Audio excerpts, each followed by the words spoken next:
আসসালামু আলাইকুম everyone. HSC 2026 সালের যে ম্যাথ সেকেন্ড পেপার পরীক্ষাটা হয়েছে, ওখানে হচ্ছে 1 নাম্বার যে আমাদের প্রথম যে প্রশ্নটা, ওখানেও কিন্তু ভুল ছিল। ঠিক আছে, এবং ভুল ছিল কত নাম্বারে? নাম্বারে ভুল ছিল। টাইপিং মিস্টেকও বলা যায়, প্রথম কোশ্চেনই ভুল। ঠিক আছে, তো ভুলটা কিভাবে হয়েছে আমি শুধুমাত্র এই কোশ্চেনটা তোমাদের হচ্ছে ডিটেলসে দেখাই দিতে আসি, জাস্ট 1 নাম্বারটাই, আর বাকিগুলোর সলভ মেকিং করতে আসি। তো দেখো এখানে আমার ফার্স্টে নাম্বার যেটা বলছে, নাম্বারটা বলছে যে এক্স প্লাস ওয়াই এর মান 600 থেকে বড় এবং 2x+y এর মান 800 এটার থেকে বড়। ঠিক আছে, শর্ত দেওয়া আছে, এটা দৃশ্যকল্প 2-এ। আর আমার কত বলছে? -4, মানে 3 - x, এটা -4 এর থেকে বড় হবে আর এটির থেকে ছোট হবে। এই অসমতাটাকে পরম চিহ্নের সাহায্যে প্রকাশ করতে বলছে। তো দেখো কতে আমি নর্মাল ভাবে অসমতাটা লিখছি, দেন হচ্ছে আমার যেহেতু 3 সরাইতে হবে, 3 হচ্ছে উভয় পক্ষ থেকে মাইনাস করছি, দেন এখানে হয় -7, এখানে হয় -x, আর এখানে হয় 5। তারপর আমরা জানি মাইনাস দ্বারা গুণ করলে অসমতা চিহ্ন উল্টে যায়। এরপর আমরা প্রান্তিক মানের হচ্ছে গড় করছি, কত 1 বের হয়েছে। তো 1 বের হওয়ার পর আমাদের 1 আবার হচ্ছে এটা থেকে মাইনাস করে দিয়েছি, -6, x - 1 6 থেকে বড়। তারপরে এইটা আমরা লিখলাম যে -a থেকে x এর মান বড় এবং এই প্লাস এর থেকে ছোট হইলে মডুলাস অফ x এটা হচ্ছে এর থেকে বড়, তাহলে x - 1 এটা কি 6 এর থেকে ছোট গেল। ঠিক আছে, এখন খ নাম্বার আমাকে বলছে দৃশ্যকল্প 1 এর আলোকে মডুলাস অফ f(x) তারপর g(x) অসমাধানের সমাধান করো এবং সমাধান সেট সরলরেখায় দেখাও। ঠিক আছে, তো এখানে আমার খ নাম্বারে দেখো এটা কি বলছে? দৃশ্যকল্প 1, দৃশ্যকল্প 1-এ দুটি ফাংশন দেওয়া আছে না? তো ফাংশন দুইটা আমরা পরে ইনপুট দিতেছি, আগে আমরা যে কন্ডিশনটা দেওয়া আছে ওটা দিলাম, দেওয়ার পর হচ্ছে সিম্পল ভাবে ক্যালকুলেশন করছি, এটা কি 0 থেকে বড় হয়, এখান থেকে একটু আরেকটু ক্যালকুলেশন করতে হবে। একটা 1 নং সমীকরণ দিলাম, তারপর 5x+3 = 0, x এর মান হচ্ছে -3/5, আবার এখান থেকে আসি x এর মান 1/3।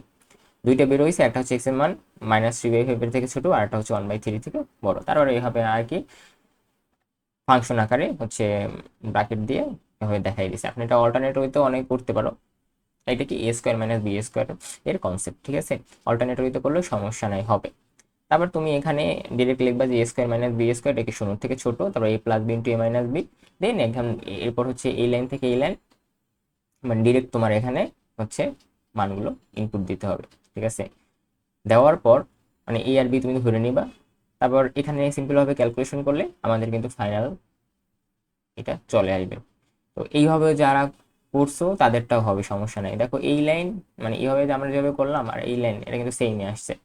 এবার বাকি ক্যালকুলেশন করবা, সমস্যা নেই। এখন নাম্বারটা কাহিনী হয়েছে, নাম্বারে বলছে দৃশ্যকল্প 2 এর আলোকে জেডির সর্বোচ্চ মান লেখচিত্রের সাহায্যে নির্ণয় করো। দেখো এখানে মেন কাহিনীটা হচ্ছে কি, তোমাকে সর্বোচ্চ মান বের করতে বলছে না, কিন্তু সর্বোচ্চ মান না, এটার পসিবল না। ঠিক আছে, সর্বনিম্ন মান সম্ভব। জেড ইকুয়াল টু কি দাও? 2x+3i। তো দেখো জেডের সর্বোচ্চ মান নির্ণয় করতে বলা হয়, কিন্তু শর্তে আমার শর্তটা দেখো, x+y এর মান 606 থেকে বড়, আবার 2x+y থেকে মানে 8 সহ এটার থেকে 2x+y এর মানটা বড়। তো এখন দেখো এটা আমরা লিখলাম, কারণ গ্রাফ অঞ্চলের সীমাবদ্ধ অঞ্চল কিন্তু উপরের দিকে খোলা বা অসীম থাকে। ঠিক আছে, তো এই ধরনের ফাংশনের সর্বোচ্চ মান পাওয়া কিন্তু সম্ভব নয়। উনি কি আমাকে প্রশ্নে কি করছে যে সর্বোচ্চ মান লেখচিত্রের সাথে আবার তোমার দেখাইতেও বসে বা। তো দেখো জেড ইকুয়াল টু 2x+3y, তাহলে কন্ডিশন মানে শর্ত দুটো আমরা লিখলাম। এখন এটা কি প্রথম চতুর্ভাগে না, কন্ডিশন অনুযায়ী। তারপর 1 নং ইমপ্লয়েজ দ্যাট আমরা একটা বের করছি।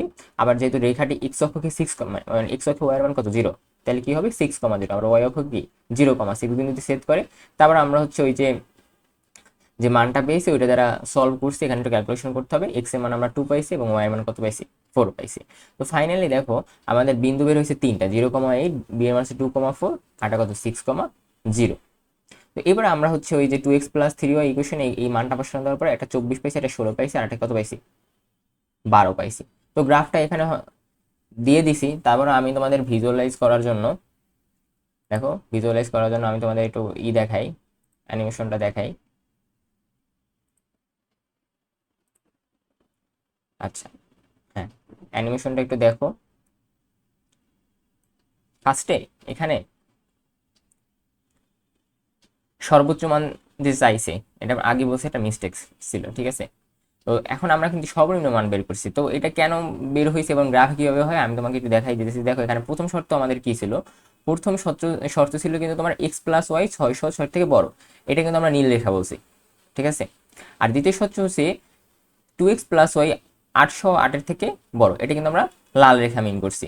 এখন যেহেতু অসমত চিহ্ন, এই যে এই দেখো অসমত চিহ্ন এরকম না, মানে 0 গ্রেটার ইকুয়াল থেকে বড়, মানে গ্রেটার দেন অর ইকুয়াল থেকে বড়, তাই এর সমাধান কি হবে, মূল বিন্দুর উল্টো দিকে, মানে স্ক্রিনে এই যে তোমার সবুজ, এই যে সবুজ রঙের যে দাগটানো অংশটুকু দেখতে পাচ্ছি, এটা কিন্তু আমাদের সম্ভাব্য সমাধান অঞ্চল বা ভিজিবল রিজন, ঠিক আছে। তো এখন দেখো এখানে সবুজ অঞ্চলটা কি উপরের দিকে আটকানো, আটকানো না কিন্তু, ঠিক আছে, এটা কিন্তু উপরের দিকে সম্পূর্ণ খোলা বা অসীম, মানে আনবাউন্ডেড পর্যন্ত বিস্তৃত। তা আমাদের কৌণিক বিন্দু বা কর্নার পয়েন্টগুলো কি কি, ওই যে আমরা ওখানে বের করছি, এর মান 0,8, বি এর মান 2,4, আর সি এর মান কত ছিল 6,0। এই যে দেখো এর মান, বি এর মান, সি এর মান, এই যে আমরা বের করছি।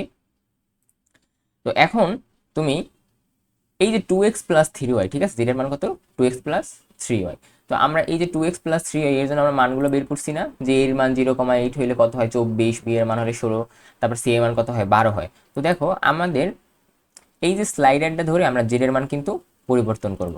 দেখো সম্ভাব্য অঞ্চলে কি বাইরের দিকে অবস্থান করছে না, আবার দেখো জেড এর মান বাড়াবো, এই জেড এর মান কিন্তু বৃদ্ধি পাচ্ছে, ঠিক আছে, বৃদ্ধি পাচ্ছে, কিন্তু বৃদ্ধি পাচ্ছে, এই দেখো এখন হচ্ছে কি সে গেল অসীম বা আনডাউট অঞ্চল, কোনো সর্বোচ্চ মান নেই, এই দেখো রেড হয়ে গেছে, অসীম বা আনডাউট অঞ্চল, কোনো সর্বোচ্চ মান নেই, আরো যাও ওইটাই। কিন্তু তুমি দেখো আমি নিলাম যেটার মান তো বৃদ্ধি পাচ্ছে, ঠিক আছে, এই যে যেটার মান কিন্তু বৃদ্ধি পাচ্ছে, এই যে 2x+3y নিতেছি, এই যে দেখো এই যে সি বরাবর একদম, এই যে এখানে যেটা জেডের মান যখন এই যে সর্বনিম্ন মান অর্জিত, মানে কি সি 6,0, ঠিক আছে। তাহলে যখন 12তে টেনে আমি স্লাইডারটা ছেড়ে দিয়েছি, তার মানে কি যখন জেডের মান 12তে আনলাম, রেখাটি সবুজ অঞ্চলের একদম নিচের দিকে 6,0-তে জাস্ট ছুঁয়ে আছে, তার মানে কি এই শর্তগুলো অধীনে জেডের মান সর্বনিম্ন বা মিনিমাম হলো 12, ঠিক আছে। তো এবার তুমি বাড়াইলে আবার কি সর্বোচ্চ, ওনারা যদি সর্বোচ্চ মান চাইছে তাহলে সেটা তো পসিবল না, ঠিক আছে। তো আমরা যখন এই জেডের মানটা বাড়াই, এই জেডের মানটা যখন বাড়াই, তখন দেখো 16তে বি বিন্দুতে, এই যে দেখো যখন 16 হবে তখন কিন্তু সেটা, হ্যাঁ এই যে দেখো 16 থেকে বি বিন্দুতে আটকাইছে। এখন আমরা দেখো আবার যাই এতে, আরে হ্যাঁ 24, দেখো 24-এ কি হইলো আমার, এটা কিন্তু এ বিন্দুতে আটকাইলো, ঠিক আছে। কিন্তু যখনই তুমি 24-এর থেকে একটু উপরে যাবা, তখনই কিন্তু এটা হচ্ছে অসীম আনবাউন্ডেড, মানে হচ্ছে ই ছিল। তো এটা সর্বোচ্চ মান সম্ভব না, তাইলে কি সম্ভব, সর্বনিম্ন মান সম্ভব, এই যে সর্বনিম্ন মান সম্ভব। তো এইভাবে যারা করছে তারা তো ফুল মার্কস পাবা, কিন্তু সবারই মার্ক দেওয়া উচিত আমি মনে করি, এরকমের আসলে ভুল থাকলে হয় না। তো আমি হচ্ছে এটা দেখাই দিলাম, বাকি সলভগুলোও দিতেছি, বাকি সলভগুলো হচ্ছে ওই যে দেখি যে কোশ্চেনে ভুল আছে কিনা, ডিটেলসি অল্টারনেট ওয়ে জন্যই আর কি ট্রাই করতেছি, সবাই সলভ ভিডিও দেখো। আর এটা তো মিস্টেকই ছিল, আশা করি সবাই ফুল মার্কস পাবার, সমস্যা নেই। সবাই ভালো আছে, আসসালামু আলাইকুম।